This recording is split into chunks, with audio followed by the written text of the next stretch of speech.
Shalom, bien-aimés dans le Seigneur, grande est notre joie de nous retrouver au pied du grand roi pour notre méditation quotidienne.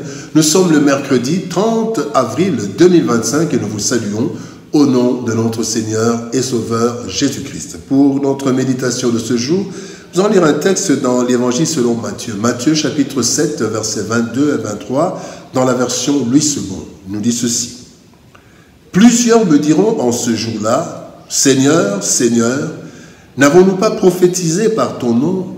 N'avons-nous pas chassé des démons par ton nom?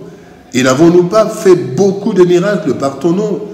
Alors je leur dirai ouvertement, je ne vous ai jamais connu. Retirez-vous de moi, vous qui commettez l'iniquité. » Es-tu connu? Es-tu connu de Dieu? Bien-aimé dans le Seigneur, être connu revêt un bon nombre d'avantages, surtout lorsque c'est positivement que nous sommes connus. Et plusieurs recherchent cela dans différents domaines, dans la musique, dans la politique, même dans l'Église. Être connu de grandes personnalités, c'est encore plus avantageux, car nous pouvons alors bénéficier de larges faveurs. Nous sommes connus généralement à cause de nos œuvres et de notre vie. Être connu de Dieu est la plus haute importance. Et de la plus haute importance, car, bien aimé, être connu de Dieu nous accorde des faveurs ici sur la terre et jusque dans l'extrémité. Dans l'éternité plutôt. Jusque dans l'éternité. Le texte de ce jour nous montre que nous pouvons être bien connus des humains sans être connus de Dieu. Cela serait une vraie catastrophe, car la vie est courte sur la terre et être connu de Dieu a un impact plus grand dans notre vie et même après cette vie. Tirons alors quelques leçons de ce texte du jour. Première leçon, se faire connaître. Se faire connaître. Actes des Apôtres, chapitre 26, verset 4, nous dit « Ma vie, dès les premiers temps de ma jeunesse, est connue. Ma vie est connue de tous les Juifs, puisqu'elle s'est passée à Jérusalem, au milieu de ma nation. » Dans plusieurs domaines, bien aimés, l'être humain cherche à se faire connaître, afin de s'attirer des faveurs, pour servir de témoignage, ou encore par simple désir d'être connu, être une vedette, pour simple plaisir. L'homme est connu de son entourage de plusieurs façons.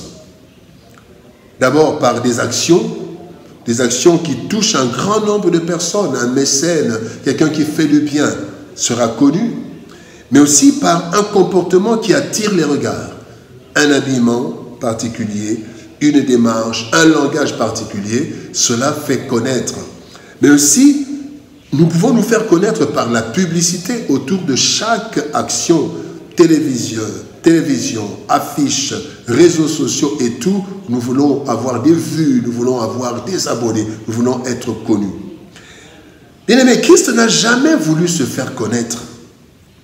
Et il demandait même aux bénéficiaires de ces grâces de ne pas le faire connaître, comme dans Marc chapitre 3, verset 12, il est dit, mais il leur recommandait très sévèrement de ne pas le faire connaître. Pourtant, bien-aimé, Christ a été largement connu à cause de ses œuvres. Il allait de ville en ville faisant du bien. Sa mission était de faire connaître le Père plutôt. Il dit dans Jean chapitre 17, verset 6, « J'ai fait connaître ton nom aux hommes que tu m'as donné du milieu du monde. » Parce qu'il voulait faire connaître Dieu et non se faire connaître. Mais il a été connu, très connu. Le deuxième point, parlons de Dieu voit tout. Proverbe chapitre 15, verset 3, la Bible dit, « Les yeux de l'Éternel sont en tout lieu, observant les méchants et les bons. » Bien aimé, alors que certaines personnes cherchent à se faire connaître et que d'autres se cachent, ne voulant pas être connus pour diverses raisons, eh bien, la Bible nous révèle que les yeux de Dieu sont en tout lieu. C'est ainsi que, premièrement, personne ne peut se cacher de Dieu. Le psaume 139, verset 7 nous dit « Où irai-je loin de ton esprit? Où fuirai-je loin de ta face ?» Bien aimé, et ensuite, Dieu voit l'extérieur comme l'intérieur de tout toute personne. 1 Samuel chapitre 16 verset 7 nous dit, l'Éternel dit à Samuel, ne prends point garde à son apparence. Donc Dieu a vu l'extérieur. Point apparence et à la hauteur de sa taille. Il a vu la hauteur de sa taille. Car je l'ai rejeté. L'Éternel ne considère pas ce que l'homme considère. L'homme regarde à ce qui frappe les yeux, mais l'Éternel regarde au cœur. Dieu a vu la taille d'Éliab, il a vu sa corpulence, son apparence, mais quand il a vu dans le cœur, il l'a rejeté. Troisième chose, bien-aimé, Dieu voit même les personnes que les hommes ont cachées ou que les hommes ont oubliées. Tu as été oublié, tu as été caché, Dieu te voit. 1 Samuel chapitre 16 verset 11, la Bible dit, puis Samuel dit à Isaïe, sont ceux-là tous tes fils? Et il répondit, il reste encore le plus jeune, mais il fait paître les brebis. Alors Samuel dit à Isaïe, envoie-le chercher, car nous ne nous placerons pas avant qu'il ne soit venu ici. Bien-aimé, David caché, David n'était pas vu, mais Dieu l'a vu, bien-aimé. Dieu voit tout. Le troisième point, parlons maintenant d'être connu de Dieu. Être connu de Dieu. 2 Timothée chapitre 2 verset 19 nous dit, néanmoins, le solide fondement de Dieu reste debout avec des paroles qui lui servent de sceau. Le Seigneur connaît ceux qui lui appartiennent. Et quiconque prononce le nom du Seigneur, qu'il s'éloigne de l'iniquité. Bien-aimé, comment alors comprendre que Dieu, qui voit tout et qui connaît tout à cause de son omniscience et de son omniprésence, eh bien, comment peut-il déclarer qu'il ne connaissait pas ces personnes? Matthieu chapitre 7, verset 23, le texte du jour. En fait, ici, il ne s'agit pas d'une simple connaissance, mais plutôt de la considération comme étant de lui. Comme le dit le texte précédent, le Seigneur connaît ceux qui lui appartiennent. 2 Timothée 2, 19. Le Seigneur a dit donc à ces personnes qui prétendaient avoir travaillé pour lui et en son nom, je ne vous ai jamais considéré comme mes serviteurs. C'est en fait ça, je ne vous ai jamais connu. Bien aimé, nous pouvons faire beaucoup de choses, parler même du Seigneur sans pour autant être connus de lui comme enfant ou serviteur.